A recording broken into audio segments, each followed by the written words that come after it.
L'eurodéputée écologiste Marie Toussaint, tête de liste pour les européennes, a annoncé dimanche qu'elle déclinait l'invitation de CNews pour un débat avant les élections, refusant de participer à l'effort de trumpisation de l'espace médiatique mené selon elle par la chaîne. Je répondrai à tous les médias respectueux de la déontologie de leur profession. Votre antenne n'entre malheureusement plus dans cette catégorie, écrit la candidate dans un courrier à Serge Nedjar, directeur général de CNews, et au milliardaire Vincent Bolloré, qui contrôle Vivendi, propriétaire du groupe Canal+.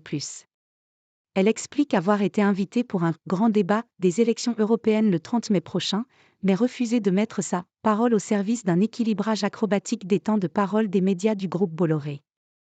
L'eurodéputé indique avoir pris sa décision après avoir observé la chaîne considérer, dans une infographie, l'avortement comme une des principales causes de mortalité dans le monde. CNews avait présenté ses excuses après cette séquence diffusée dimanche. Votre chaîne n'est désormais qu'une simple officine de propagande au service d'un combat civilisationnel, ajoute Marie Toussaint, regrettant que l'antenne du canal 16 de la TNT, classée deuxième chaîne d'info de France, invite 80% d'intervenants politiques teintés à droite ou à l'extrême droite.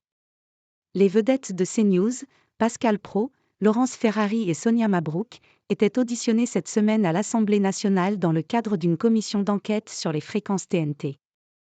La chaîne est déjà régulièrement boycottée par de nombreux élus de gauche, notamment issus de la France insoumise, LFI, et des écologistes. CNews, ainsi que l'autre chaîne du groupe Canal+, C8, ont souvent été mises en demeure et sanctionnées d'amendes pour non-respect de leurs obligations en matière de pluralisme et d'indépendance de l'information par l'Arcom, le régulateur des médias.